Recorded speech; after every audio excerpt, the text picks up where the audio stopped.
అనుకున్నట్టు జరిగితే లైఫ్లో ఇవన్నీ ఎందుకండి. అలాగే ఒక చిన్న పని ఉంది, దాకనకే వెళ్దాం, ఒక 5 మినిట్స్లో అయిపోద్దానని తీసుకొచ్చాను. బట్ అక్కడికి వెళ్ళాక సీన్ తెలిసింది ఏంటంటే పైప్ ఎయిర్ లాగుతుంది, అది మనకు పనికిరాదు, మళ్ళీ మార్చుకోవాలి మొత్తం సెట్ అంతా అని. మనోడు కష్టపడి అన్నీ లైన్ చేశాడు నీట్గా. ఎట్లాగో పెంచుతున్నాం కదన్నా, ఈ హైట్ కూడా పెంచుకుందాము పైకి వెళ్ళాలి.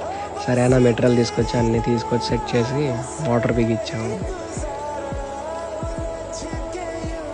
మోటార్ బిగిస్తూ కొంచెం హైట్ సరిపోలేదని చెప్పి మట్టి అన్నీ ఫిల్ చేసి కొంచెం హైట్లో పెడదామని చెప్పి మట్టి పోసాము. చివరికి మోటార్ అయితే బిగించాము. బిగించిన తర్వాత ఇంకో ప్రాబ్లం స్టార్ట్ అయింది, వాటర్ లీకేజ్. మళ్ళీ దానికోసం మెటీరియల్ తీసుకొచ్చాము. ఇంతకీ అది ఆడిందో ఆడలేదో గెస్ చేయండి, చూద్దాం. Thank you. See you in next video.